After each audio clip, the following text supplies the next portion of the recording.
বিশ্বনবী সাল্লাল্লাহু আলাইহি ওয়াসাল্লাম মসজিদে নববীতে সালাতের ইমামতি করছেন।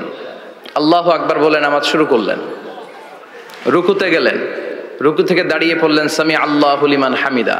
ফিসফিস আওয়াজে পেছনে থাকা সাহাবারা পড়লেন রব্বানা ওয়ালাকাল হামদ। এক সাহাবী অতিরিক্ত বাড়িয়ে পড়লেন হামদান কাসীরান তাইয়িবান মুবারাকান ফীহি। পারেন না সবাই? পড়েন হামদান কাসীরান তাইয়িবান মুবারাকান ফী। আবার আওয়াজ করে পড়েন হামদান কাসীরান তাইয়িবান মুবারাকান ফীহি। বিশ্বনবী সালাত শেষ করলেন, সালাম ফিরালেন, মুসল্লিদের দিকে মুখ ফিরিয়ে বললেন সামি আল্লাহু লিমান হামিদা বলে যখন আমি দাঁড়িয়েছি তোমরা ফিসফিস করে পড়েছো রব্বানা ওয়ালাকাল হামদ। কে যেন পড়েছো হামদান কাসীরান তাইয়িবান মুবারাকান ফী। কে পড়েছো? আমি তো এটা কখনো শিখাই নাই, কোত্থেকে পেলে? কেন পড়েছো? দাঁড়াও। কেউ দাঁড়ায় না, ডানে বায়ে সামনে পেছনে কেউ দাঁড়ায় না, সবাই ভয় পেয়ে গেছে যে কি যেন কি হয়। বিশ্বনবী অভয় দিলেন, বললেন যে আমি কিছু বলবো না, দাঁড়াও। বিশ্বনবী অভয় দেওয়ার পর এক সাহাবী হাত তুলে দাঁড়িয়ে বললেন ইয়া রাসূলুল্লাহ আমি পড়েছি। বিশ্বনবী বললেন কেন পড়েছো? আমি তো এটা শিখাই নাই। সাহাবী বললেন ইয়া রাসূলুল্লাহ আল্লাহর প্রশংসা আমার কম কম করলে অন্তর জুড়ায় না, আমার করতে মনে চাই বেশি বেশি। এজন্য আমি নিজ থেকে এটা বানিয়ে বাড়িয়ে মিলিয়ে পড়ে দিয়েছি হামদান কাসীরান তাইয়িবান মুবারাকান ফী। বিশ্বনবী বললেন ভয় নাই, চিন্তা নাই, টেনশনের কোনো কারণ নাই, কারণ আমি সালাতে থাকা অবস্থায় দেখেছি তোমার এই অতিরিক্ত চারটা তাসবির সওয়াবটা, চারটা তাসবির সওয়াবটা বিদউ ওয়া সালাসুনা মালাইকা, 30-এরও বেশি ফেরেশতা কে কার আগে এই সওয়াবটা আল্লাহর আরশে পৌঁছে দিবে এ নিয়ে আকাশে প্রতিযোগিতা চলছিল। এজন্য আল্লাহর প্রশংসা বেশি বেশি করার দরকার আছে না নাই? বিশ্বনবী সব সময় আল্লাহর প্রশংসা করতেন আর দোয়া করতেন আল্লাহ আমি যেন বেশি বেশি আপনার প্রশংসা করতে পারি, আমি যেন আপনার শুকরগুজার বান্দা হতে পারি। আল্লাহুম্মা জাআলনি সাবুরা ওয়া জাআলনি শাকুরা ওয়া জাআলনি ফি আইনি সগীরা ওয়া ফি আয়ুনিন নাসি কাবীরা। এর মানে হচ্ছে আল্লাহ আপনি আমারে ধৈর্যশীল বানান, আপনি আমাকে শুকরগুজার বানান, আমার চোখে আপনি আমারে ছোট বানান, গোটা বিশ্বের মানুষের চোখে আপনি আমারে বড় বানান। নিজের চোখে নিজেকে কি করবেন? ছোট। তাহলে মানুষের চোখে বড় বানাই দিবে কে? আর নিজেই যদি বলেন আমি বড়, ফেরাউনের মতো আনা রব্বুকুমুল আ'লা, আমি তোদের বড় খোদা, আল্লাহ কয় তুই হইলি হুদা, ঠিক কিনা? বড় হইতে পারে নাই, নীল নদের পানিতে সুবাই সুবাই আল্লাহ মারছে, চিল্লায় বলেন ঠিক কিনা? পৃথিবীতে কেউ তো স্থায়ী হয় না, হোক না সে ফেরাউন কিবা নমরুদ, কেউ ভাবে চিরদিন রয় না, কেউ ভাবে চিরকাল রয় না, পৃথিবীতে কেউ তো স্থায়ী হয় না, হোক না সে ফেরাউন কিবা নমরুদ, কেউ ভাবে চিরদিন রয় না, কেউ ভাবে চিরকাল রয় না। চিল্লায় বলেন ঠিক কিনা? চিরকাল কেউ থাকবে না, কারণ আল্লাহ ছাড় দেয়, তিনি ছেড়ে দেন না। অভিযোগ কমিয়ে দেন, দেখবেন সুখে থাকবেন। এইটা নাই, ওইটা নাই, এইটা পাই নাই, ওইটা পাই নাই, জীবনে এইটা হই নাই রে, ওইটা পাইলাম না রে, এরকম অভিযোগ করে দেদারসে অনেক এরকম লোক আছে না নাই? এরা অসুখী, এরা অসফল। সফল ব্যক্তিদের একটা গুণাবলী হচ্ছে এরা কমপ্লেইন করে কম, কমপ্লেইন করে কম, তারা শুকরিয়া করে বেশি। দে আর ভেরি গ্রেটফুল, তারা শুকরিয়া করে বেশি। এটা পাই নাই, ওইটা পাই নাই এগুলো বলবেন না, কারণ আপনি যেটা পাইয়া খুশি না, অনেকে এইটা পাওয়ার জন্য সংগ্রাম করে যাচ্ছে। আপনি এখন যেই জায়গাটাতে আছেন এই জায়গাটাতে পৌঁছা অনেকের স্বপ্ন, আপনি এটা পেয়ে খুশি না, কিন্তু আপনার জায়গায় পৌঁছার জন্য অনেকে স্ট্রাগল করে যাচ্ছে, সংগ্রাম করে যাচ্ছে। আপনি যেই পজিশনে আছেন শুধু এই পজিশনে আসাটাই অনেকের স্বপ্ন, তো শুকরিয়া করবেন না কেন? এজন্য সব সময় আমাদের বেশি বেশি শুকরিয়া করতে হবে কার? রব্বুল আলামিন বলেন কুল লাউ কানাল বাহরু মিদাদান লিকালিমাতি রাব্বি লানাফিদাল বাহরু ক্বাবলা আন তানফাদা কালিমাতু রাব্বি ওয়ালাউ জিনা বিমিসলিহি মাদাদা, সাগরের জলকে কালি করে, গাছের পাতাকে খাতা করে, তোমার মহিমা লেখা শেষ হবে না, যদিও লিখি প্রভু জীবন ভরে। সাগরের জলকে কালি করে, গাছের পাতাকে খাতা করে, তোমার মহিমা লেখা শেষ হবে না, যদিও লিখি প্রভু জীবন ভরে। সাগরের জলকে কালি করে, চিল্লায় বলেন ঠিক কিনা? সব সাগর মহাসাগরের জল যদি কালি হয়ে যায়, কি উপমা দিলেন আল্লাহ! সব সাগরের পানি যদি কালি হয়ে যায়, সব গাছের পাতাও যদি খাতা হয়ে যায়, আর সাগরের জল নামক কালি দিয়ে গাছের পাতা নামক খাতার উপরে যদি আমি আল্লাহর প্রশংসা তোমরা লিখতে শুরু করে দাও, সাগরের জল শেষ হয়ে যাবে, গাছের সব পাতাগুলো ফুরিয়ে যাবে, আমি আল্লাহর প্রশংসা করে শেষ করা যাবে না। সুবহানাল্লাহ বাড়িতে যায় বলবেন। সাগরের জল, চারটেখানে কথা। কয়টা সাগর দেখছেন আপনি? কয়টা সাগর ঘুরছেন? প্রশান্ত মহাসাগর দেখছেন আপনি? আটলান্টিক মহাসাগর দেখেছি আমরা? দেখি নাই। প্রশান্ত মহাসাগরের সবচেয়ে গভীর জায়গার নাম মারিয়ানা ট্রেঞ্চ। প্রায় 36,000 ফিট ওইটা ডেপথ, গভীরতা। কয় হাজার ফিট গভীর? আপনার বাড়ির যে পুকুর কয় হাত গভীর? হ্যাঁ, 36,000 ফিট। কেন ইমাজিন, কল্পনা করতে পারেন 36,000 ফিট গভীর এটা মারিয়ানা ট্রেঞ্চ, প্রশান্ত মহাসাগর। আর এই পৃথিবীর সবচেয়ে উঁচু যে পাহাড়টা, এটার নাম মাউন্ট এভারেস্ট। এটার উচ্চতা প্রায় অ্যাপ্রক্সিমেটলি রাউন্ড 29,000 ফিট। পাহাড়, পৃথিবীর সবচেয়ে উঁচু পর্বত শৃঙ্গ মাউন্ট এভারেস্ট 29,000 ফিট। আর পৃথিবীর সবচেয়ে গভীর সাগর, প্রশান্ত মহাসাগরের সবচেয়ে গভীর জায়গা মারিয়ানা ট্রেঞ্চ, ওইটা নাকি 36,000 ফিট। তাহলে ওই পাহাড়কে তুলে ধরে এনে প্রশান্ত মহাসাগরের সবচেয়ে গভীর জায়গা মারিয়ানা ট্রেঞ্চের উপর যদি ছেড়ে দেয়া হয়, পুরো পাহাড় ডুবে যাবে। সুবহানাল্লাহ নাই? পুরো পাহাড় ডুবে যাবে, উপরে পানি থেকে যাবে প্রায় 7,000 ফিট। আল্লাহু আকবার। সাগর, মহাসাগর, পানি বেশি না কম? জোরে বলেন। কি বিশাল আটলান্টিক মহাসাগর! লম্বায় তো অনেক বড়, আড়াআড়ি ভাবে এটারে ক্রস করে অনেক প্লেন, অনেক বিমান। আগে কনকর্ড ক্রস করতো হিথ্রো এয়ারপোর্ট থেকে জন এফ কেনেডি এয়ারপোর্টে ল্যান্ড করার জন্য। ঘন্টায় 1000 মাইল বেগে ছুটতো এই প্লেনগুলো। তারপরেও আড়াআড়ি ভাবে, লম্বায় না, আড়াআড়ি ভাবে আটলান্টিক মহাসাগরকে ক্রস করতে 3-4 ঘন্টা লেগে যেত। প্লেন যদি ঘন্টায় চলে 1000 মাইল বেগে, আর আটলান্টিক মহাসাগরের পাশ যেটা প্রশস্ত, এটা ক্রস করতে যদি 3 ঘন্টা লাগে, তাহলে পাশে কয় হাজার কিলোমিটার?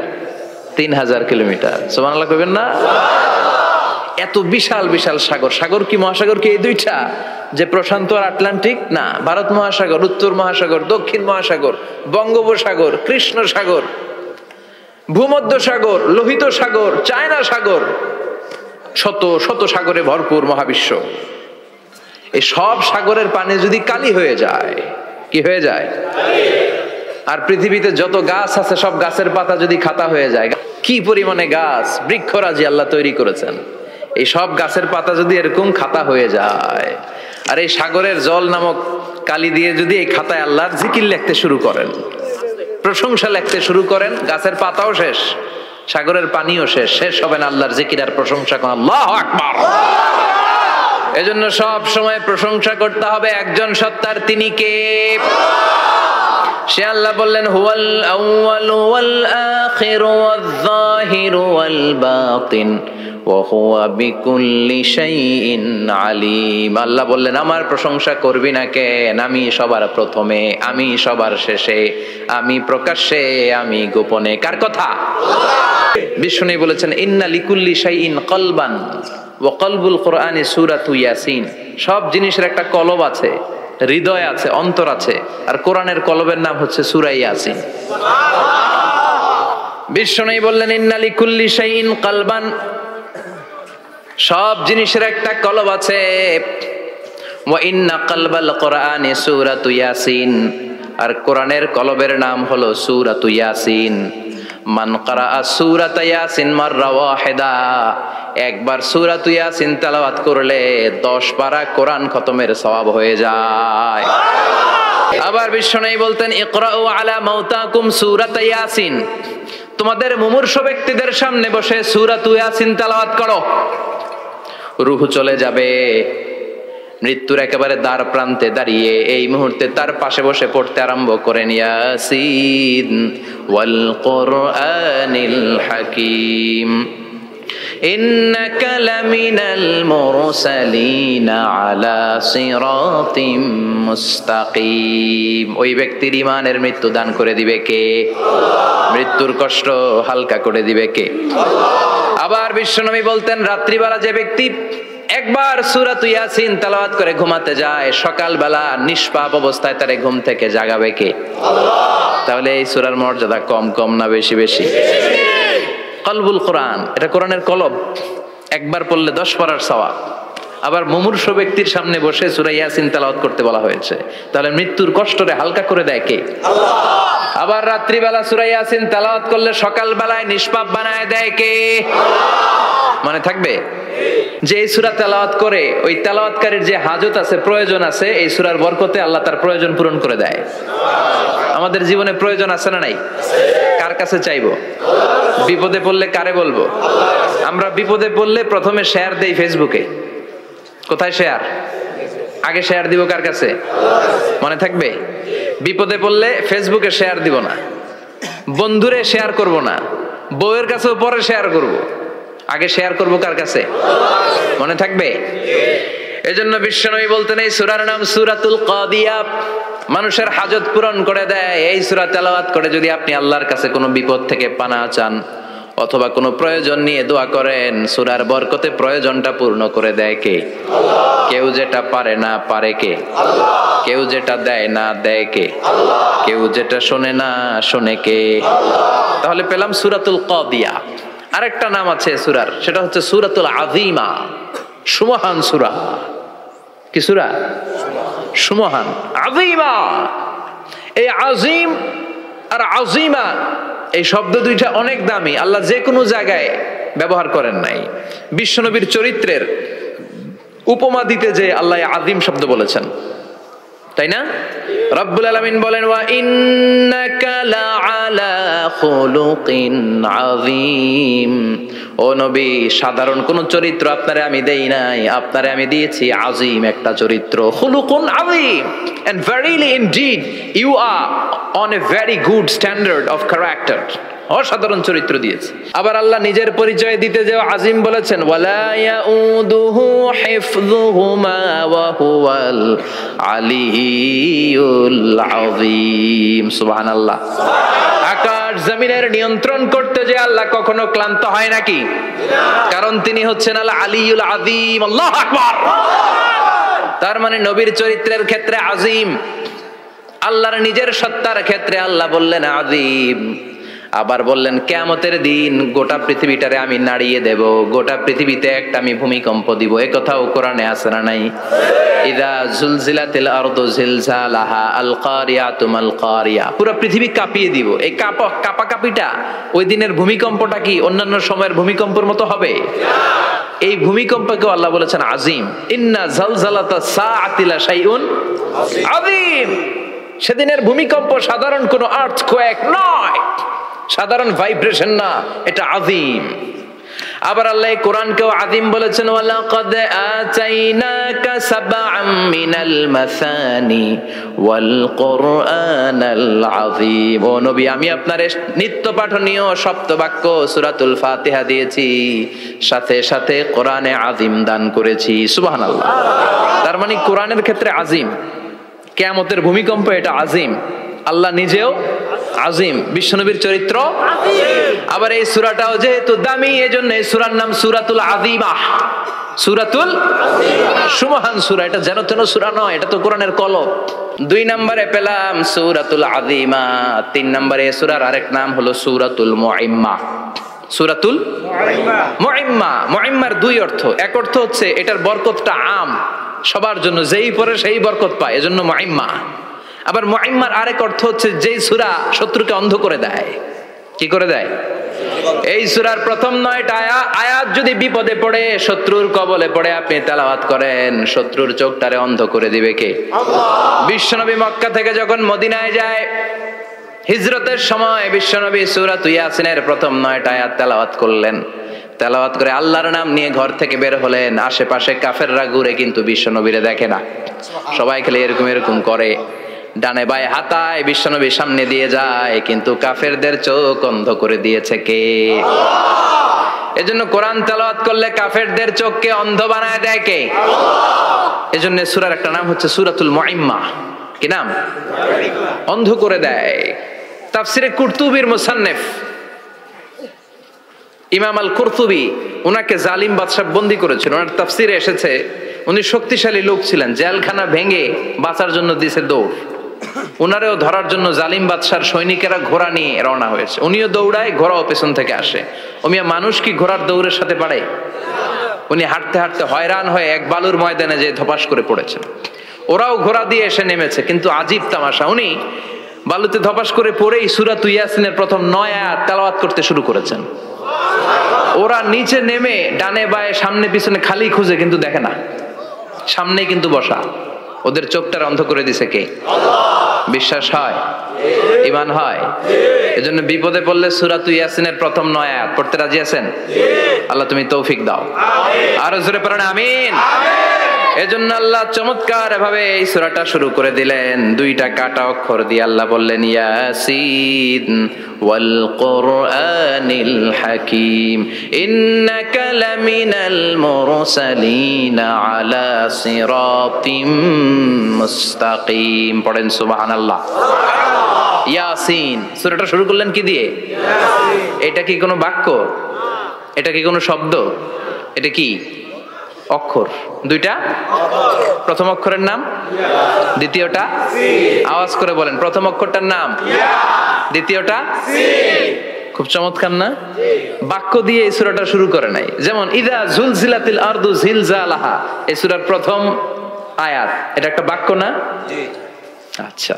ওয়াদ-দুহা ওয়াল-লাইলি ইযা সাজা, বাক্য না? জি। কিন্তু ইয়াসিন এটা কি কোনো বাক্য? এটা কি কোনো শব্দ? না, এটা কাটা 2টা অক্ষর। সুবহানাল্লাহ পড়েন। আল্লাহ 114টা সূরার প্রায় 29টা সূরা এরকম কাটা কাটা অক্ষর দিয়ে শুরু করেছেন। সুবহানাল্লাহ নাই? এই 29টা সূরা কখনো আল্লাহ একটা অক্ষর দিয়ে শুরু করেছেন, কখনো 2টা অক্ষর দিয়ে, কখনো 3টা দিয়ে, কখনো 4টা দিয়ে, কখনো 5টা দিয়ে। একটা অক্ষর দিয়ে আল্লাহ কোরআনের সূরা শুরু করেছেন। এরকম একটা সূরা বলেন, নুন ওয়াল কলামি ওয়া মা ইয়াসতুরুন। নুন, নুন দিয়ে সূরা শুরু হয়ে গেছে। তারপরে কফ, এক অক্ষর দিয়ে সূরা শুরু হয়ে গেছে। সুবহানাল্লাহ পড়েন। সুবহানাল্লাহ। এবার বলেন 2 অক্ষর দিয়ে সূরা শুরু হয়েছে এরকম সূরা বলেন। আমিন। এত দূরে যান কেন? এটা আছে না নাই? ইয়াসিন। সুবহানাল্লাহ পড়েন। ইয়াসিন 2 অক্ষর দিয়ে। তারপরে হামিম। এবার 3 অক্ষর দিয়ে আল্লাহ সূরা শুরু করছেন এরকম, আলিফ লাম মিম তাসিন মিম। আল্লাহু আকবার। আবার 4টা অক্ষর দিয়ে সূরা শুরু হয়েছে এরকম আছে না নাই? আবে সব কোন? আলিফ লাম মিম রা, আলিফ লাম মিম সাদ আছে না নাই? আবার 5টা কাটা অক্ষর দিয়ে সূরা শুরু হয়েছে এরকম সূরাও আছে না নাই? সূরা মারিয়ামের শুরুতে কি আছে? কাফ হা ইয়া আইন সাদ। সুবহানাল্লাহ পড়েন। এরকম প্রায় 29টা সূরা আল্লাহ কাটা কাটা অক্ষর দিয়ে শুরু করেছেন, কোনো বাক্য দিয়ে নয়, কোনো শব্দ দিয়ে নয়। কি দিয়ে? হারফ দিয়ে। হারফ, এই হারফগুলোরে বলে হুরুফ আত-তাহাজ্জি বা হুরুফ আল মুকাত্তাআত, কাটা কাটা অক্ষর। মনে রাখবেন কোরআনের আয়াতগুলো 2 ভাগে বিভক্ত, একটা মুহকাম, একটা মুতাশাবিহ। মুহকাম মানে যেগুলোর অর্থ আমরা জানি, যেগুলোর ব্যাখ্যা আমরা জানি, যেটার ইন্টারপ্রিটেশন এক্সপ্লেনেশন আমাদের জানা আছে। আর মুতাশাবিহ আমরা অর্থ জানি না, আমরা ব্যাখ্যা জানি না, এটা দিয়ে আসলে কি বুঝাইছে আমরা কেউ জানে না। জানে একজন, চিল্লায় বলেন তিনি কে? আল্লাহ বলেন ওয়া ইন কুনতুম ফি রাইবিম মিম্মা নাযালনা আলা আবদিনা ফাআতু বিসূরাতিম মিন মিসলিহি ওয়াদউ শুহাদাআকুম মিন দুনিল্লাহি ইন কুনতুম সাদিকিন। আল্লাহ বললেন, ও জাহেলি যুগের লোকেরা, শোনো শোনো, এত আরবি কবিতা বানাতে পারো, এত গল্প লিখতে পারো, আরবিতে এত নোবেল বানাতে পারো, উপন্যাস বানাতে পারো, আর্টিকেল লিখতে পারো, আমার নবীর উপর যে কোরআন আমি নাজিল করেছি এই কোরআনের ব্যাপারে অন্তরে যদি কোনো সন্দেহ থাকে, বাপের বেটা হলে পারলে কোরআনের মতো একটা সূরা বানিয়ে নিয়ে আসো। পারছে? কিয়ামত পর্যন্ত কেউ পারবে? বিশ্বনবী যেই জামানাতে এসেছিলেন ওই জামানায় আরবি ভাষা সাহিত্যের উৎকর্ষতা সাধিত হয়েছিল। আরবি ভাষার এতটা উৎকর্ষ পৃথিবী কখনো দেখে নাই। কবিতা, গদ্য, পদ্য, গল্প, উপন্যাস, রচনা, প্রবন্ধ, আর্টিকেলের সয়লাভ।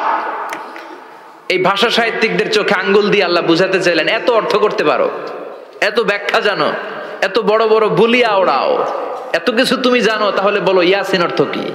সুবহানাল্লাহ কইবেন না? তাইলে বল, নুন অর্থ কি? কফ মানে কি?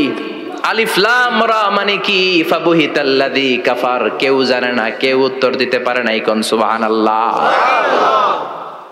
এটা কোরআনের মুজিজা, এটার অর্থ কেউ জানে না। আর এগুলোর অর্থ নিয়ে খোঁচাখুচি করা ঠিক না। তবে মুফাসসিরিন ইকরাম এগুলোর কিছু অর্থ সম্ভাব্য বলার চেষ্টা করেছেন। যেমন ইয়াসিনের অর্থ ইবনে আব্বাস বলেছেন, এর অর্থ হতে পারে ইয়া ইনসান, হে মানুষ। সুবহানাল্লাহ পড়েন। কেউ কেউ বলেছে এটার অর্থ হতে পারে ইয়া সাইয়্যিদ আল মুরসালিন। কেউ কেউ বলেছেন ইয়াসিন হতে পারে ইসমুল্লাহ, আল্লাহর নাম। কেউ বলেছেন এটা হতে পারে ইসমুন লিন নবী, বিশ্ব নবীর নাম। আবার কেউ কেউ বলেছেন ইয়াসিন হতে পারে এই কোরআনে কারিমের একটা নাম। কোন সুবহানাল্লাহ। এই সম্ভাব্য সব কথাগুলো বলে পৃথিবীর সব মুফাসসিররা বলতে বাধ্য হয়েছেন আল্লাহু আ'লামু বিমুরাদিহি বিহি। এটার দ্বারা আসল অর্থ যে কি এটা আমরা কেউ জানি না। জানে কে? আল্লাহ। চিৎকার করে বলতে হবে, জানে কে? আল্লাহ। তাহলে ইয়াসিন মানে আমরা জানি না।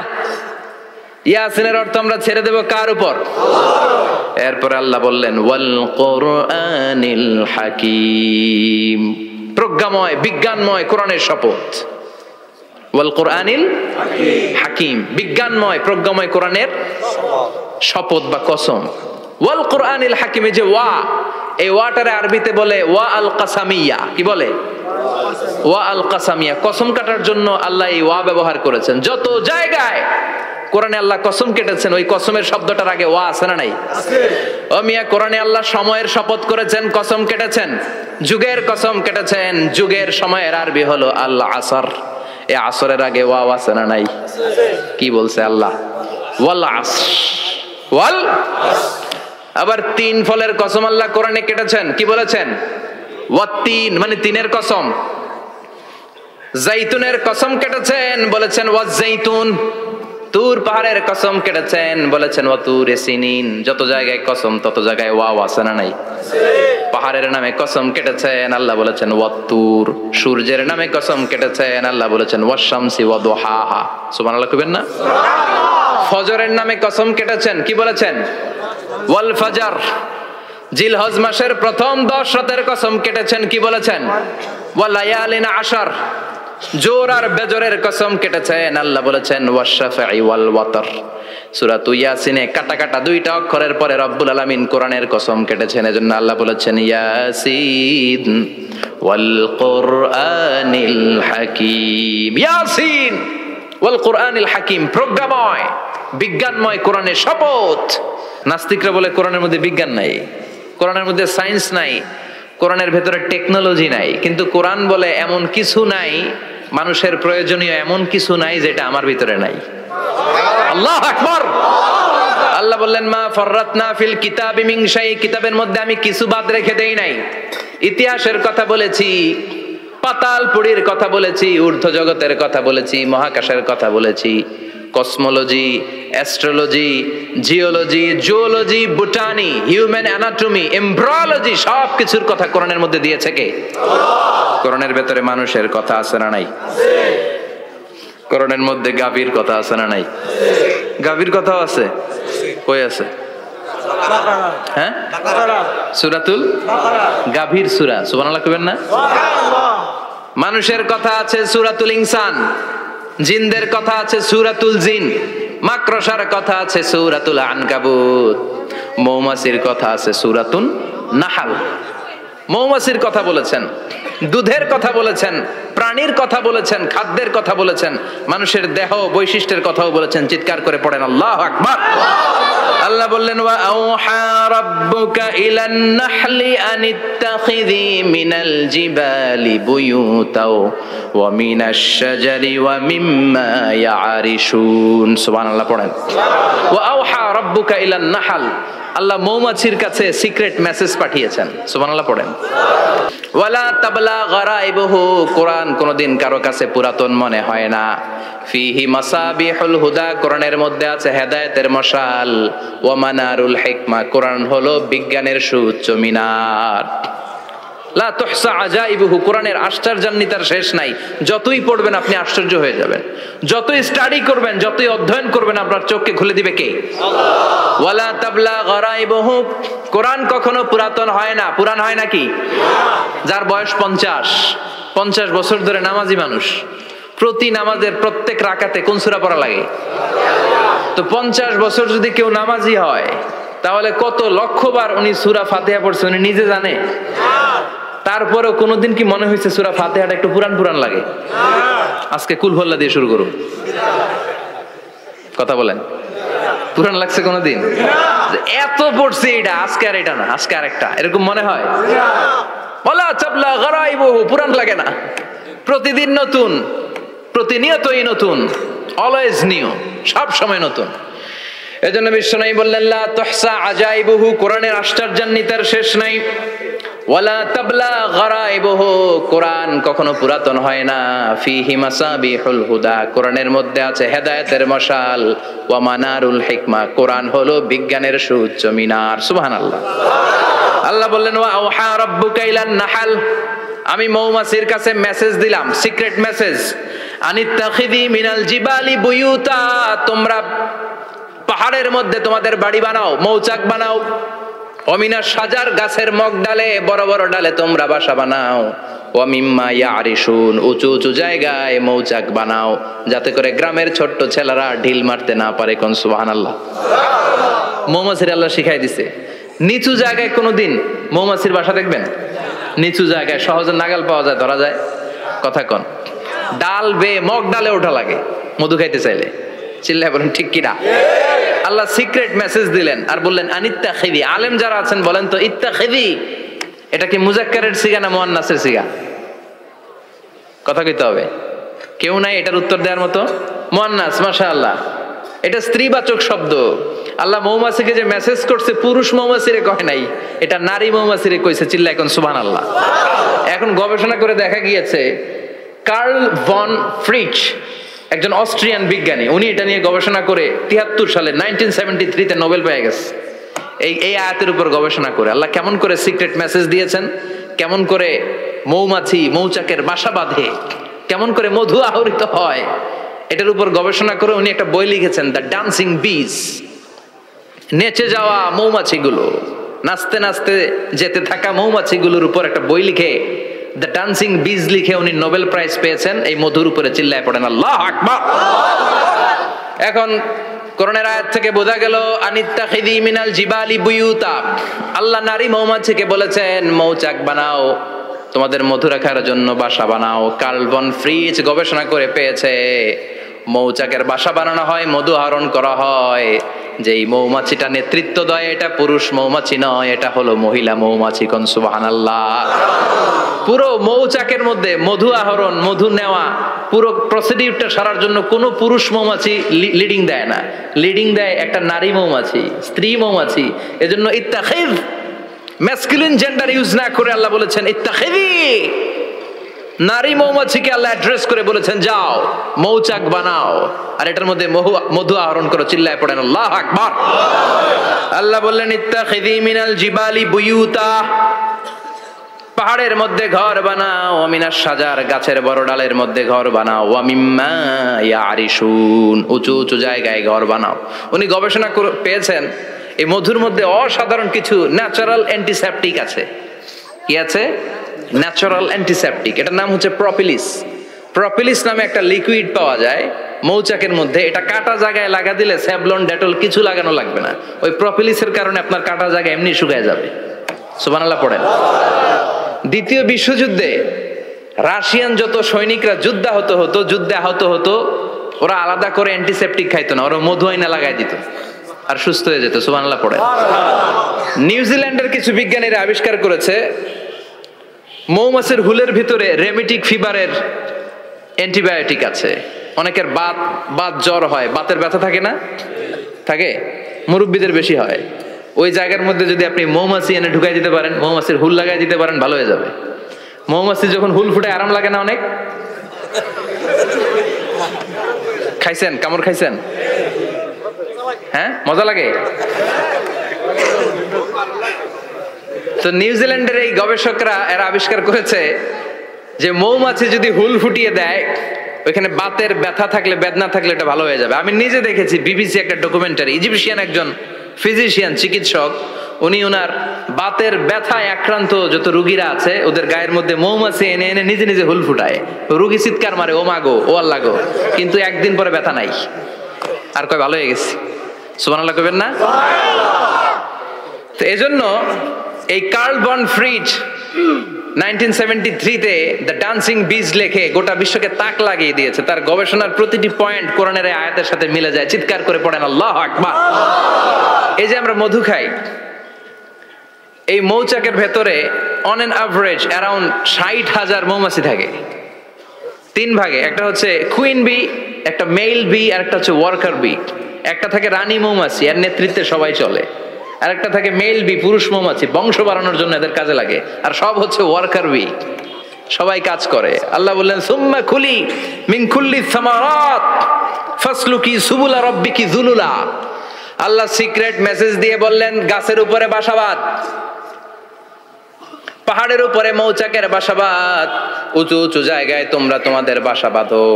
সুম্মা কুলি মিন কুল্লি সামারাত, এরপর এলাকার যত মিষ্টি মিষ্টি ফুল আছে, ফল আছে, ওখান থেকে রস নিয়ে আসো। সুবহানাল্লাহ।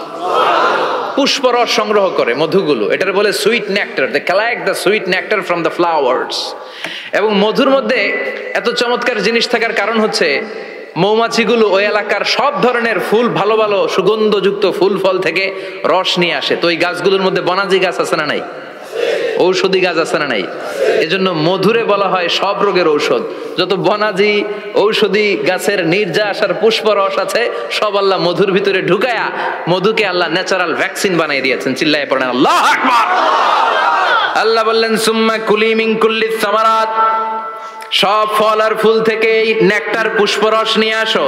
ফাসলুকি সুবুলা রাব্বিকি যুলুলা, যেমন যেমন গিয়েছিলা পথ চিনায় আবার ফিরে আসো। ইয়াখরুজু মিন বুতুনিহা শারাব, এরপর তাদের পেট থেকে বের হয় শারাব। মুখতালিফুন আলওয়ানু, এক একটা মধুর কালার হয়ে যায় এক এক রকম। কোন সুবহানাল্লাহ। সরষে ফুলের মধু একটু সাদা সাদা হয় না? আমি হচ্ছি মধু খাওয়ার পোক। আমি দেশে বিদেশে যেখানে গিয়েছি ফ্রেশ হানি আমি অনেক খুঁজেছি। ইয়ামানি একটা মধু পাওয়া যায়, ইয়ামানের সাওয়াহিলি এলাকায়, পাহাড়ি এলাকায়, একেবারে কুচকুচে কালো।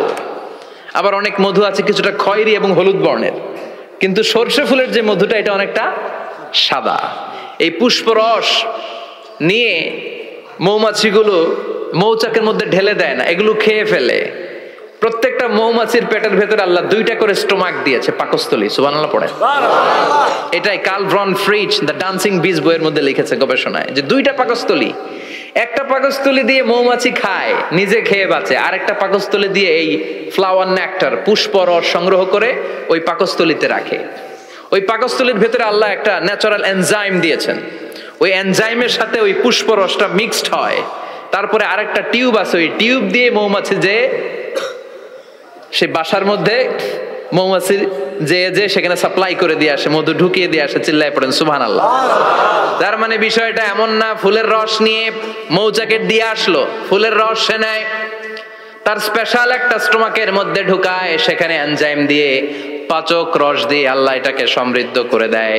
তারপর আলাদা একটা নল দিয়ে, টিউব দিয়ে মৌচাকের ভেতরে ঢুকিয়ে দেয়। কোন সুবহানাল্লাহ। কি অসাধারণ পদ্ধতিতে আল্লাহ মধু বানালেন। আর কি সুন্দর মধু হাতের মধ্যে লয়া জিব্বা দিয়া চাটে আর গান গায়, মধু হই হই বিষা বাইলা। আছে না নাই? আল্লাহ শুকরিয়া নাই? মধু খায় আর গান গায়, মধু হই হই বিষা বাইলা অনহারনে ভালোবাসার দাম নদিলা। আছে না নাই? ডাকাই। তাই মধু খেয়ে শুকরিয়া করতে হবে কার? বসো, চিৎকার করে বলেন শুকরিয়া করতে হবে কার? আল্লাহ বললেন ইয়াখরুজু মিন বুতুনিহা, এটা মধু সরাসরি চলে আসে না, ওর পেট থেকে বের হয়। মুখতালিফুন আলওয়ানুহু, বিভিন্ন রঙের মধু আছে না নাই? ব্ল্যাক কালারের মধু হয়, হোয়াইট হানি হয়, অর্গানিক হানি হয়, ক্রিমড হানি হয়। কত ধরনের মধু যে আল্লাহ পৃথিবীতে রেখেছে তার ইয়ত্তা নাই। এরপর আল্লাহ বললেন ফিহি শিফাউন লিন্নাস, মধুর ভিতরে শিফা দিয়েছে কে? আল্লাহ। এজন্য বিশ্বনবীর খাদ্য তালিকার মধ্যে মধু আছে না নাই? আছে। বিশ্বনবী সুগন্ধযুক্ত ওলা মধু খেতেন, দুর্গন্ধযুক্ত ওলা কোনো মধু মুখে নিতেন না। সুবহানাল্লাহ। বিশ্বনবীর জামানায় মাগাফির নামে একটা মধু ছিল, দুর্গন্ধযুক্ত, এটা কখনো বিশ্বনবী মুখে নিতে চাইতেন না। সুগন্ধযুক্ত মধু সবসময় বিশ্বনবী খেতেন। বিশ্বনবীর স্ত্রীরা এই সুগন্ধিযুক্ত মধু বোতলের মধ্যে প্রিজার্ভ করে রাখতেন বিশ্বনবীকে দেওয়ার জন্য। বিশ্বনবী প্রাণ ভরে এগুলো পান করতেন। সুবহানাল্লাহ। বিশ্বনবী যে সমস্ত খাদ্যগুলো পছন্দ করতেন হাদিসে এসেছে, বিশ্বনবী রুটি খেতেন, খেজুর খেতেন, খেজুর, খেজুর চিনেন? বালাহ, তামার, দুধ খেতেন, এই মধু খেতেন, জব খেতেন, বার্লি খেতেন, লাউ খেতেন, রুম্মান, ডালিম ফল, আনার ফল, আনার চিনেন? আনার, এই আনার খেতে পছন্দ করতেন বিশ্বনবী। মাশরুম খেতেন, মাশরুম, মাশরুম চিনেন? ব্যাঙের ছাতার মতো। রেস্টুরেন্টে ইদানিং মাশরুমের স্যুপ পাওয়া যায়, এটা খাবেন। যাদের চোখের জ্যোতিতে সমস্যা, দৃষ্টিতে সমস্যা খাবেন। হাদিসে এসেছে আল কামআতু মিনাল মান ওয়া মাউহা শিফাউন লিল আইন। মাশরুম হলো মান্না সালোয়ার মতো খাবার। মাশরুমের স্যুপ যারা খাবে, চোখের জ্যোতি যাদের কম, তাদের চোখের জ্যোতি বাড়িয়ে দিবে কে? বুখারীর বর্ণনা, কানা রাসূলুল্লাহ ইউহিব্বুল হালাওয়া ওয়াল আসাল, বিশ্বনবী মিষ্টান্ন খেতে বড্ড পছন্দ করতেন, আবার বিশ্বনবী বেশি বেশি মধু খেতে পছন্দ করতেন। সুবহানাল্লাহ। কোরআনে দুইটা জিনিসের ক্ষেত্রে আল্লাহ শিফা যোগ করেছেন, যে দুইটা জিনিসের সাথে সম্পৃক্ত হলে শিফা। এক হচ্ছে কোরআন পড়লে শিফা, অনুনাজ্জিলু মিনাল কোরআনি মা হুয়া শিফা। আবার কোরআনে এই আয়াতের ক্ষেত্রে বলা হয়েছে শিফা ফিহি শিফাউন লিন্নাস। এজন্য সাইয়েদানা ইবনে মাসউদ এই উম্মাহকে উদ্দেশ্য করে বলেছেন আলাইকুম বিশিফাইন, তোমাদের উচিত দুইটা জিনিস থেকে শিফা নেয়া। এক হলো কোরআন, দুই হলো আসাল মানে মধু। কোন সুবহানাল্লাহ। কোরআন তেলাওয়াত করলে অসুস্থরে সুস্থ করে দেয় কে? সূরা ফাতিহা তেলাওয়াত করলে অসুস্থকে সুস্থ বানিয়ে দেয় কে? আবার মধু খেলে সুস্থ বানিয়ে দেয় কে? মধু খেয়ে প্রশংসা করবেন কার? নাকি মধু হই হই বিষা বাইলা বলবেন এগুলো কখনো? খাঁটি মধু খেতে হবে। খাঁটি মধু চিনার উপায় হচ্ছে এটাতে পিঁপড়া জমে না, এটা ফ্রিজে রাখলে জমাট বাঁধে না, এটাতে দুর্গন্ধ হয় না। এক গ্লাস পানির মধ্যে এক ড্রপ মধু ছেলে দিলে এটা পানির সাথে না মিশে একেবারে নিচে চলে যায়। খাঁটি মধু খেতে হবে। তাহলে ফিহি শিফাউন লিন্নাস, কত কিছু দিয়ে যে আল্লাহ এটাকে সমৃদ্ধ করেছেন। এটার মধ্যে গ্লুকোজ আছে, এটার মধ্যে সুক্রোজ আছে, ফ্রুক্টোজ আছে, প্রোটিন আছে, মিনারেলস আছে, ক্যালসিয়াম আছে, ভিটামিন আছে। খাইলেই শরীর গরম হয়ে যায়। সুবহানাল্লাহ। এজন্য শীতকালে বেশি বেশি খাবেন, জাম্পার লাগবে না। শীতকালে মধু খেয়ে রাত্রে বেলায় বের হবেন, আর মাফলার পেঁচিয়ে বেরোয়া লাগবে না। সুবহানাল্লাহ পড়েন। তার মানে আল্লাহ বললেন ইয়াসিন ওয়াল কোরআনিল হাকিম, প্রজ্ঞাময়, বিজ্ঞানময় কোরআনের কসম। কোরআনের ভেতরে বিজ্ঞান আছে না নাই? বিজ্ঞানের কথা এই তো শুরু করলাম, আজকে সারা রাত বিজ্ঞানের কথা বলবো ইনশাআল্লাহ। থাকবেন কতক্ষণ? হ্যাঁ, স্লোগান দেন লিল্লাহি তাকবীর। এরপরে আল্লাহ বললেন গোলাম ওয়া ইন্না লাকুম ফিল আনআমি লাইবরা, প্রাণীকুলের দিকে নজর করে তাকাও। প্রাণীকুলের মধ্যে আমি তোমাদের জন্য নিদর্শন রেখেছি। নুসকিকুম মিম্মা ফি বুতুনিহি, এই প্রাণীকুলের পেট থেকে একটা চমৎকার জিনিস আমি বের করে দেই, এটার নাম হচ্ছে দুধ। এটা কি? দেখেন একই আয়াতের মধ্যে আল্লাহ মধুর কথাও বললেন, আবার দুধের কথাও বললেন। দুধটা কিভাবে হয়, উৎপন্ন হয়, মধু কেমনে হয়, ইঞ্চি ইঞ্চি কথা এই কোরআনের ভেতরে তুলে ধরলেন কে? আল্লাহ বললেন মিমবাইনি ফারসিউ ওয়া দামিল লাবানা, গোবর আর রক্তের মাঝখান দিয়ে আমি দুধ বের করি। সুবহানাল্লাহ পড়েন। আমরা যাই এই গাভীর ওলান টানা শুরু করি সকালবেলা বিসমিল্লাহ বলে, কিন্তু কেমনে যে এটা আসে ওইদিকে নজর নাই। ডাকাত বিসমিল্লাহ বলে শুরু করে না, দুধ খাই আলহামদুলিল্লাহ পড়ে না, আছে না নাই? আল্লাহ বলেন মেকানিজমটা শোনো কেমনে আমি খাওয়াই। আল্লাহ বললেন মিমবাইনি ফারসি ওয়া দামিল লাবানা, গোবর আর রক্তের মাঝখান দিয়ে আমি দুধ বের করে দেই। সুবহানাল্লাহ। গরু যে ঘাস খায় এই ঘাস থেকে রক্ত হয় আর গরুর গোবর হয়। পেটের একদিকে থাকে গোবর আরেক দিকে থাকে রক্ত। রক্ত দুর্গন্ধ, গোবরও দুর্গন্ধ। রক্ত নাপাক, গোবরও নাপাক, এই দুই নাপাক আর দুর্গন্ধের মাঝখান দিয়ে সুগন্ধযুক্ত দুধ বের করে দেয় কে? আল্লাহ বললেন মিমবাইনি ফারসি ওয়া দামিল লাবানা, গরু যে খাবারগুলো খায় ওই খাবারের এক পাশ দিয়ে গোবর হয়ে যায় আর এক পাশ দিয়ে রক্ত হয়ে যায়, মাঝখান দিয়ে দুধ বের করে দেয় কে? What a amazing mechanism of discharging milk from animal's body. What a amazing mechanism. একদিক দিয়ে গোবর দুর্গন্ধ, আরেক দিক দিয়ে ঘাস খাওয়ার কারণে রক্ত হয়, মাঝখান দিয়ে দুধ বের হয়ে যায়। সুবহানাল্লাহ। আবার বাছুর ছাড়া দুধ পাওয়া যায় না। গাভী আছে কার কার? হাত তোলেন তো। বাছুর ছাড়া দুধ পাওয়া যায়? শুধু গাভী, বাছুর নাই, দুধ আসবে? আবার এই যে বিশাল বড় ওলান 20 কেজি দুধ দেয় প্রতিদিন, এই ওলান কাটলে দুধ পাওয়া যায়? এক ফোঁটা দুধও ওলানটা কেটে টুকরা টুকরা করলে আপনি পাবেন না। এটা আলাদা মেকানিজম। এটা ভিতর থেকে একটা নির্যাস। বাছুর নিয়ে দুইটা ঢু মারবেন, ওই নির্যাস দিয়ে দুধ বেরোতে থাকবে গোবর আর রক্তের মাঝখান দিয়ে। চিৎকার করে পড়েন আল্লাহু আকবার। এজন্য বিশ্বনবী বলতেন বেশি বেশি দুধ খাও। দুধ হলো সুষম খাদ্য। পৃথিবীতে আবিষ্কৃত যত খাবার আছে দুধের চাইতে ভালো খাবার আছে নাকি? কথা কন। মানুষ পানি খেয়ে 3-4 দিন বাঁচে জানেন, আর পানির মধ্যে লবণ দিলে 7-8 দিন বাঁচতে পারবেন। আর দুধ পাইলে আজীবন বাঁচবেন আপনি। দুধ খেয়ে যদি হজম করতে পারেন, দুধ খেয়ে হজম করতে পারলে আজীবন বেঁচে যাবেন। সুষম খাদ্য। বিশ্বনবী যে রাতে মেরাজে যাবেন, সিদরাতুল মুনতাহা পার হওয়ার পরে বিশ্বনবীর পরীক্ষা শুরু হলো। বিশ্বনবীকে বুখারীর বর্ণনা 3টা গ্লাস দেয়া হলো। কাদাহ ফিহি লাবান, এক গ্লাসের মধ্যে দুধ ছিল। ওয়া কাদাহ ফিহি আসাল, আর এক গ্লাসের মধ্যে ছিল মধু, আর এক গ্লাসের মধ্যে ছিল মদ। কাদাহুন ফিহি খামার। বিশ্বনবীকে 3টা গ্লাস দিয়ে বলা হলো নবী চুজ করেন কোনটা নেবেন। এক গ্লাসে মধু, আরেক গ্লাসে দুধ, আরেক গ্লাসের মধ্যে বিশ্বনবীকে দেয়া হলো মদ। বিশ্বনবী বললেন যে এই গ্লাসের ভিতরে দুধ আছে, আমি ওই পেয়ালাটা নিলাম। সাইয়েদনা জিবরাইল বললেন ইয়া রাসূলুল্লাহ আখাস্তাল ফিতরা, আপনি যেমন নিছেনও তেমন। সুবহানাল্লাহ কইবেন না? বিশ্বনবী দুধ খেতে পছন্দ করতেন। আর বিশ্বনবী বলতেন আলাইকুম বি আলবানিল বাকার, বেশি বেশি গরুর দুধ খাবা। ফাইন্নাহা তুরাম্মু মিনাল আশজার, কেননা এটা সবুজ লতা পাতা ঘাস পাতার নির্যাস। গরু কি খায়? ঘাস খায় না? এই ঘাসের নির্যাস হচ্ছে দুধ। বিশ্বনবী বলতেন বেশি বেশি দুধ খাবা। ফিহি শিফা, এর মধ্যে শিফা আছে। ফি লাবানিহা শিফা ওয়া লুহুমিহা দা, গরুর দুধে আছে শিফা, গরুর গোশতের মধ্যে আছে রোগ। সুবহানাল্লাহ। কত বড় ফিলোসোফার বিশ্বনবী। বিশ্বনবী বলে গিয়েছেন গরুর দুধ বেশি খাও কিন্তু গোশ বেশি খাইও না। আর আমরা গরুর গোশ পাইলে কোপায় ফেলাই। সাদা ভাত আর ঝাল গরুর মাংস যদি হয়, ওই যে অনেকের জিহ্বায় পানি চলে আসছে। সুবহানাল্লাহ কইবেন না? বিশ্বনবী বলতেন দুধ খাও, গোশ খাইও কম।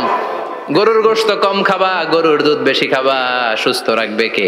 আল্লাহ। আবার বিশ্বনবী মায়েদেরকে বলেছেন ও মায়েরা, সন্তান হওয়ার পরে 2 বছর দুধ খাওয়াবা। আল্লাহু আকবার। ওয়াল ওয়ালিদাতু ইউরদি'না আওলাদাহুন্না হাওলাইনি কামিলাইনি লিমান আরাদা আন ইউতিম্মার রাদা'a। সন্তান যারা পেয়েছো মায়েরা বোনেরা, 2 বছর দুধ খাও। সন্তানদের সুস্থ রাখবে কে? আল্লাহ।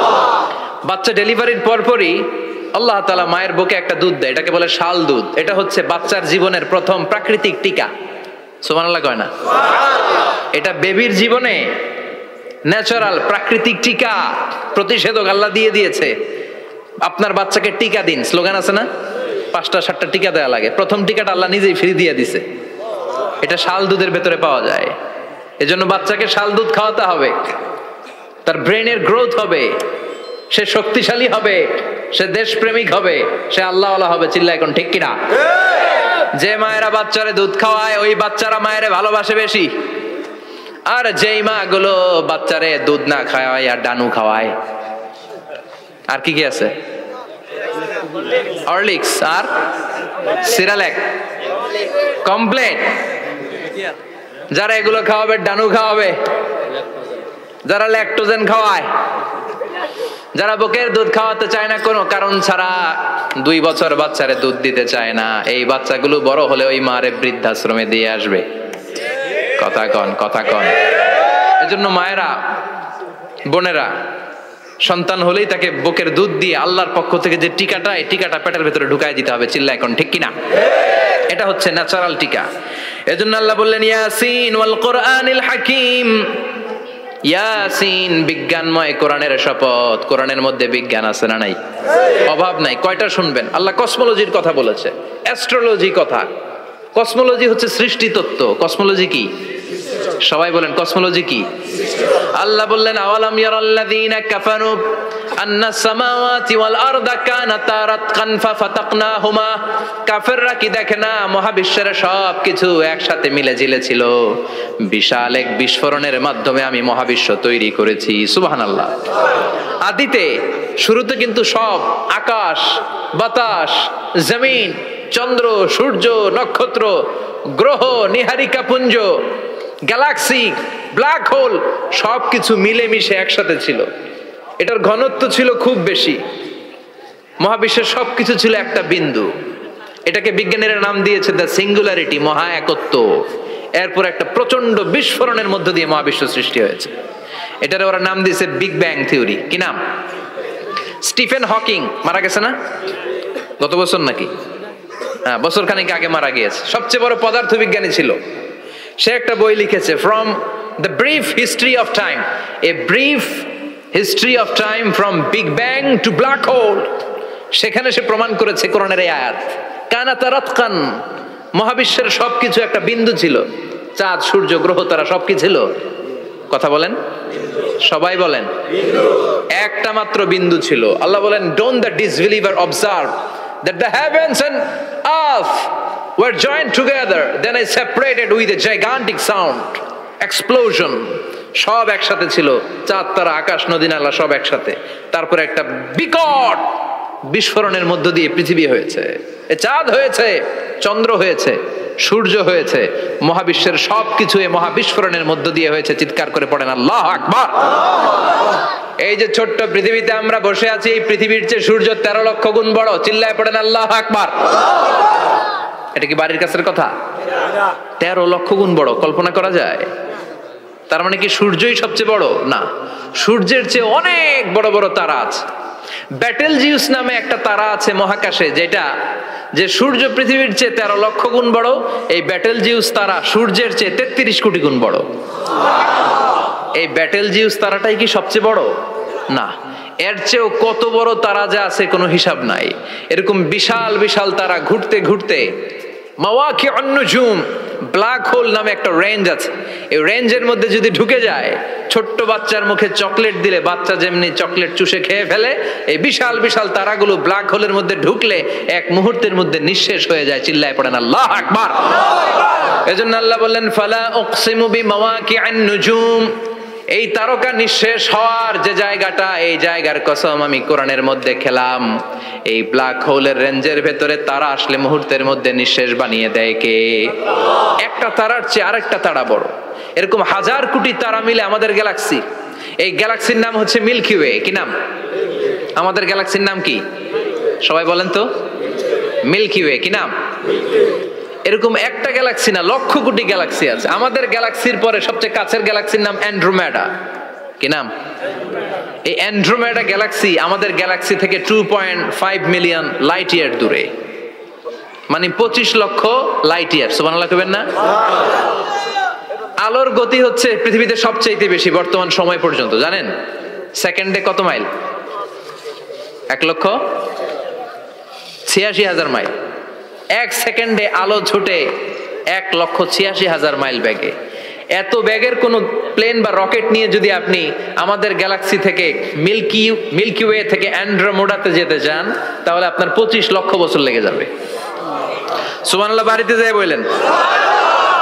এরপর আল্লাহ বললেন ওয়াস-সামাআ বানাইনাহা বিআইদিন ওয়া ইন্না লামুসিউন, আকাশ আমি বানালাম, গ্যালাক্সি আমি বানালাম। বানানোর পর থেকে সবগুলোর আমি প্রশস্ত করতে শুরু করে দিলাম। সব ছিল ক্ষুদ্র, একটা বিন্দুর মধ্যে আমি বিস্ফোরণ করলাম একটা আওয়াজ দিয়ে। আওয়াজটা ছিল কোন? আওয়াজটা ছিল কি? জোরে কোন? আবার কোন কুন ফায়া ইন্নামা আমরুহু ইযা আরাদা শাইআন আন ইয়াকুলা লাহু কুন ফায়াকুন। আল্লাহ যখন কিছু করতে চান শুধু বলেন কুন, শুধু বলেন বি। কুন মানে বি, ইট ওয়াজ, এটা হয়ে যায়। হাও বলতে দেরি। এই মহাবিস্ফোরণের নেপথ্যে যে শব্দটা ছিল সেটা ছিল কুন। সেটা ছিল কি? আল্লাহ কুন বলতে দেরি, মুহূর্তের মধ্যে বিগ ব্যাং, বিশাল এক্সপ্লোশন, তারপর থেকে মহাবিশ্ব ছড়াচ্ছে। আল্লাহ বলছেন এই কোরআনের ভেতরে বলে দিয়েছেন ওয়া ইন্না লা মুসিউন, আমি এই মহাবিশ্বকে, এই গোটা ইউনিভার্সকে আমি প্রতিনিয়ত সম্প্রসারিত করছি। প্রতিনিয়ত এটা বড় হচ্ছে, সম্প্রসারিত হচ্ছে। চিল্লায় বলেন আল্লাহু আকবার। আজ থেকে মাত্র 20 বছর আগে এটা তারা আবিষ্কার করেছে। এটা কোন সাল? 2000। 20 বছর পেছনে গেলে কত? 1998, তাই না? এই 1998 সালে তারা আবিষ্কার করেছে সুপারনোভা কসমোলজি প্রজেক্ট। এই সুপারনোভা কসমোলজি প্রজেক্টে তারা এই সিদ্ধান্তে এসেছে যে মহাবিশ্ব কোন নামক এক বিস্ফোরণের পর থেকে যে সম্প্রসারিত হচ্ছে, আজ পর্যন্ত এটা শুধু বাড়ছে আর বাড়ছে, অ্যাক্সেলারেটিং হচ্ছে, এক্সপান্ডিং হচ্ছে, এটা কমছে না। কিয়ামত পর্যন্ত এটা বাড়তেই থাকবে। চিৎকার করে পড়েন আল্লাহু আকবার। এজন্য আল্লাহ বললেন ইয়াসিন ওয়াল কোরআনিল হাকিম, বিজ্ঞানময় প্রজ্ঞাময় কোরআনের শপথ। এই কোরআনের ভেতরে আমি কসমোলজির কথা বলেছি, অ্যাস্ট্রোলজির কথা বলেছি, জিওলজির কথা বলেছি, ফিজিক্সের কথাও বলেছি। সুবহানাল্লাহ। ফিজিক্স মানে কি? পদার্থ। পদার্থের সবচেয়ে বড় উপাদান হচ্ছে লোহা। আল্লাহ বললেন ওয়া আনজালনাল হাদিদা ফীহি বাসুন শাদীদ।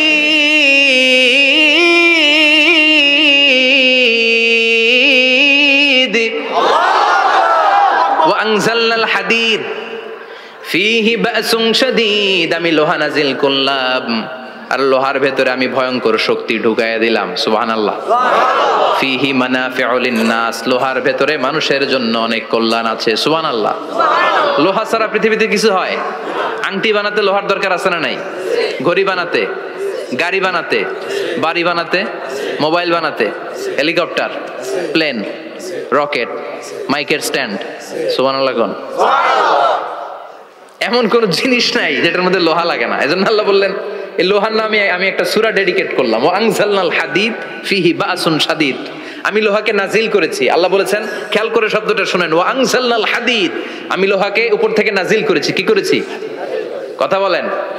তার মানে লোহা পৃথিবীতে ছিল না, নাজিল করছে কে? আল্লাহ। লোহা পৃথিবীতে ছিল? পৃথিবীতে ছিল। পৃথিবীতে থাকলে নাজিল করবেন কেন? এই যে কোরআনটা পৃথিবীতে আগে ছিল, নাজিল করছে কে? কোন ফেরেশতাকে দিয়ে? সাইয়েদনা জিবরাইল। কোন নবীর উপর? বিশ্বনবী মুহাম্মদুর রাসূলুল্লাহ। আল্লাহু আকবার। তার মানে ওহী পৃথিবীতে ছিল না, আল্লাহ উপর থেকে নাজিল করেছেন। নুজুল মানে উপর থেকে নিচের দিকে আসা। এই নুজুল শব্দ ব্যবহার করে আল্লাহ বললেন ওয়া আনজালনাল হাদিদ, লোহাকে আমি নাজিল করেছি। তার মানে লোহা পৃথিবীর উপাদান নয়, লোহা এসেছে উপর থেকে। কোন সুবহানাল্লাহ। বিজ্ঞানীরা, পদার্থবিদ যারা গবেষণা করে এটাই পেয়েছেন, লোহা আসলে পৃথিবীর না। লোহা পৃথিবীতে উৎপাদন করা হয় নাই। লোহার যে মলিকিউল, অণু আছে, লোহার একটা অণু তৈরি করার মতো ক্ষমতা পৃথিবীর নাই। ইভেন এই সৌরজগতের কোনো কিছু নাই। সূর্যের তাপেও লোহা তৈরি হতে পারে। লোহার ছোট্ট একটা অণু তৈরি করতে কমপক্ষে 1 কোটি ডিগ্রি সেলসিয়াস তাপের প্রয়োজন হয়।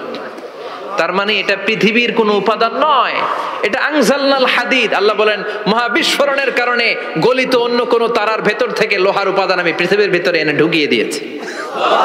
তার মানে পদার্থের কথা কোরআনে আছে না নাই? সুবহানাল্লাহ কইবেন না? এরপরে বায়োলজির কথা আছে না নাই? বায়োলজিক্যাল অ্যাসপেক্ট অফ মাউন্টেন্স, কেমন করে পাহাড়ি রেঞ্জ তৈরি হলো, আছে না নাই? ওয়াজআলনাল জিবালা আওতাদা, পাহাড়কে আমি পেরেক মেরে দিয়েছি। ওমিয়া কাঠের ভেতরে যখন পেরেক মারেন, পেরেকের বেশিরভাগ অংশ কাঠের ভেতরে ঢুকে যায়, উপরে দেখা যায় সামান্য, ঠিক কিনা? তো লোহা যদি আল্লাহ পেরেক মারেন, উপরে যা দেখা যায় এটা সামান্য, আসল পাহাড় তো মাটির নিচে। সুবহানাল্লাহ কইবেন না? আসল পাহাড় কোথায়? পেরেক যদি কাঠের মধ্যে ঢুকিয়ে দেন, পুরো পেরেকটা কাঠে ঢুকে যায় না, উপরে দেখা যায় কদ্দুর? সামান্য। পাহাড়ের যা আপনি দেখেন এটা তো পেরেকের মাথা, পুরো পাহাড়টা আল্লাহ জামিনের ভেতরে গেড়ে দিয়েছেন। চিল্লায় পড়েন আল্লাহু আকবার। আবার আল্লাহ বললেন অমিনাল জিবালি জুদাদুম বিদু ওয়া হুমরুম মুখতালিফুন আলওয়ানু, আছে না নাই? ওয়া গারাবিবু সুদ, আল্লাহ বলেন নানা রঙের পাহাড় পর্বত মহাবিশ্বে আমি তৈরি করেছি। কোন পাহাড় হচ্ছে রক্তিম বর্ণের, কোন পাহাড়কে বানিয়েছি আমি কৃষ্ণ বর্ণের, কোন পাহাড়কে বানিয়েছি আমি শুভ্র বর্ণের, কোন পাহাড়ের রং কালো, কোনটা সাদা, কোনটা নীল, আছে না নাই? মহাবিশ্ব যখন তৈরি হয়েছে পৃথিবীর মধ্যে 7টা টেকটনিক প্লেট তৈরি হয়েছে। 7 tectonic plates create the mountain range on earth. পৃথিবীতে এই পাহাড় তৈরির কারণ হচ্ছে 7টা প্লেট, এগুলোরে 7 টেকটনিক প্লেট বলে। এই প্লেটগুলোর কারণে পৃথিবীতে এই রং বেরঙের পাহাড় তৈরি হয়েছে। কত রঙের যে পাহাড় আছে, আরব বিশ্বে পাথরের পাহাড়, বাংলাদেশে মাটির পাহাড়, ব্রুনাই, সিঙ্গাপুর, ইন্দোনেশিয়াতে যদি যান আরেক ধরনের পাহাড়। চায়নার একটা শহর আছে গানজু সিটি, কি নাম? এই গানজু সিটিতে একটা পাহাড় আছে রেইনবো মাউন্টেন, ওখানে 7 রঙের পাহাড় পাওয়া যায় এক জায়গায়। সুবহানাল্লাহ কইবেন না? রেইনবো মানে কি? রংধনু। রংধনুর কয় রং? কথা কন। ছোটবেলা আমরা মুখস্থ রাখতাম বেনিয়া সহকলা, বেতে বেগুনি, নিতে নীল, আতে আসমানি, শতে সাদা, হতে হলুদ, কতে কালো, লাতে লাল। সুবহানাল্লাহ নাই? মনে রাখার কি অসাধারণ পদ্ধতি। তো এই রেইনবো মাউন্টেন, রংধনুর 7 রঙের পাহাড় এক জায়গায় পাওয়া যায়। এখানে সাদা পাহাড়, এখানে সবুজ পাহাড়, এখানে নীল পাহাড়, ওখানে লাল পাহাড়, এখানে কালো পাহাড়। এই চায়নার গানজু সিটিতে আল্লাহ তাআলা 7 রঙের পাহাড় এক জায়গায় রেখেছেন। চিৎকার করে বলেন আল্লাহু আকবার। তার মানে বায়োলজির কথাও কোরআনের ভেতরে আছে না নাই? এরপর আল্লাহ বললেন কেমন করে আকাশ থেকে আমি পানি নাজিল করে, এটাও কোরআনে আছে না নাই? আমরা ছোটবেলা পড়েছি ওয়াটার সাইকেল, হাইড্রোলজিক্যাল সাইকেল, কেমন করে সূর্যের তীব্র তাপ সাগর থেকে পানিকে জলীয় বাষ্প করে উপসে নেয়, উপরে নিয়ে সেটাকে পুঞ্জীভূত করে দেয়, ঘনীভূত করে দেয়, মেঘ হয়ে যায়, সেখান থেকে ঝিরিঝিরি ঝিরিঝিরি বৃষ্টি পড়ে, আছে না নাই? আর ওই বৃষ্টির গান আমরা গাই, এই বৃষ্টি ভেজা রাতে তুমি চলে যেও না। ওই বৃষ্টি পেয়ে আল্লাহর কাছে দোয়া করে না? বিশ্বনবী বলেন রহমতের বৃষ্টির নিচে দাঁড়িয়ে কেউ যদি হাত তুলে দোয়া করে, ওই দোয়া কবুল করে কে?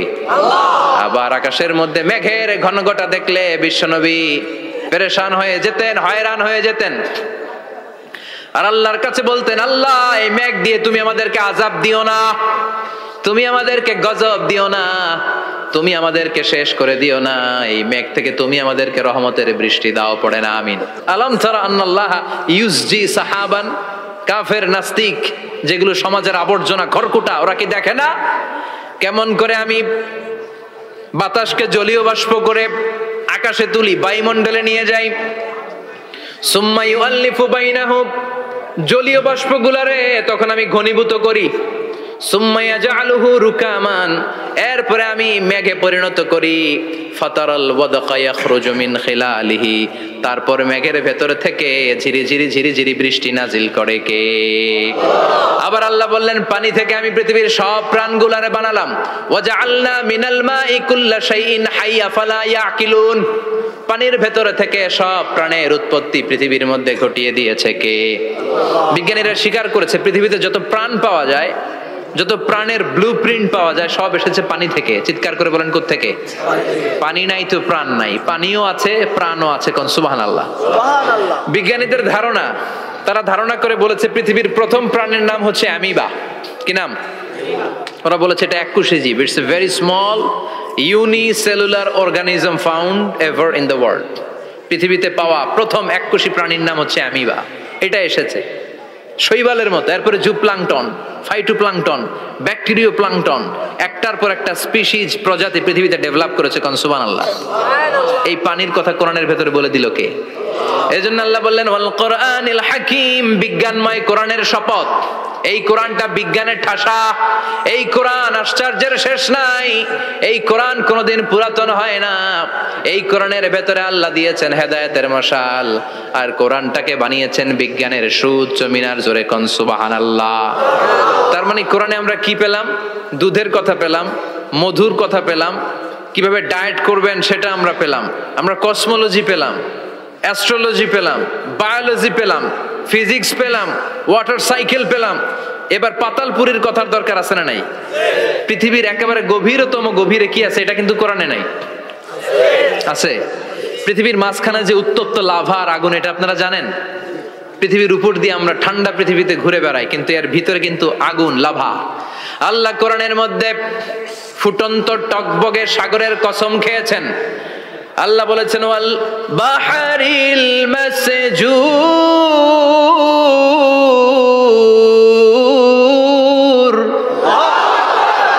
আমি কোরআনের ভেতরে ফুটন্ত টকবগে সাগরের পানির কসম খেলাম। পড়েন সুবহানাল্লাহ। সাগরের পানির ফুটন্ত টকবগে সাগরের পানির কসম। সাগরের পানি আবার ফুটন্ত হয় কি করে? পানি কি হয়? ঠান্ডা। পানি কি? কথা বলেন। আল্লাহ পৃথিবীর ভেতরকার কথা চিন্তা করে বলেছেন ওয়াল বাহরিল মাসজুর।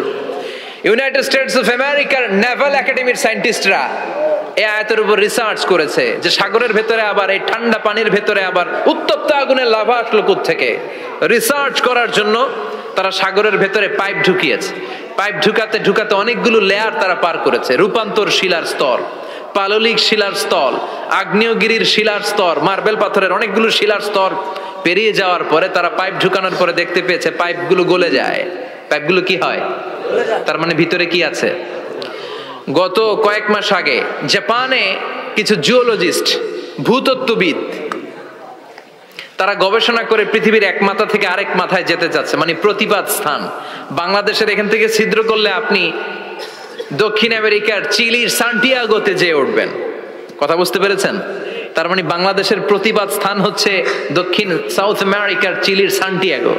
আবার ইন্ডিয়া থেকে ছিদ্র করতে করতে পৃথিবীর আরেক মাথা দিয়ে উঠবেন। সুবহানাল্লাহ বলেন। এটা তারা শুরু করেছে কিন্তু এখনো সফল হয় নাই। ইউএস এর নেভাল একাডেমির সায়েন্টিস্টরা পাইপ ঢুকাতে ঢুকাতে দেখে একটা পর্যায় শেষে পাইপ আর ঢুকানো যায় না। পাইপগুলো পৃথিবীর ভেতরে যেতে যেতে গলে গলে পানি হয়ে যায়। সুবহানাল্লাহ কইবেন না? এই রিসার্চ প্রজেক্টের যিনি চিফ, উনি বললেন bring the water proof pipe from America. America থেকে ওয়াটার প্রুফ পাইপ নিয়ে আস। আমার এমন পাইপ লাগবে গবেষণা করার জন্য যে পাইপ আগুনে জ্বলে না। ফায়ার প্রুফের পাইপ নিয়ে আসা হলো। নেভাল একাডেমির চিফ সায়েন্টিস্ট পাইপ ঢুকাতে আরম্ভ করলেন। ঢুকাতে ঢুকাতে পৃথিবীতে কিন্তু অনেকগুলো স্তর আছে। এই যে বালু মাটি, সব কিন্তু বালু মাটি নয়। আপনি খুঁড়তে খুঁড়তে পেয়ে যাবেন পাললিক শিলা, এরপরে রূপান্তরিত শিলা, এরপরে মার্বেল পাথরের শিলা, এরপরে শুরু হবে গরম আগ্নেয়গিরির শিলা। ওই শিলার ভেতরে এমন আগুন আল্লাহ রেখেছে, নেভাল একাডেমির সায়েন্টিস্টরা ফায়ার প্রুফের পাইপ ঢুকাতে ঢুকাতে একটা লেভেল যাওয়ার পরে দেখে যে ফায়ার প্রুফের পাইপও গলে গলে মুহূর্তে পানি হয়ে যায়। তার মানে ভেতরে এমন আগুন আল্লাহ রেখেছে, ওই আগুনের তুলনায় পৃথিবীর আগুনের মতো নয়।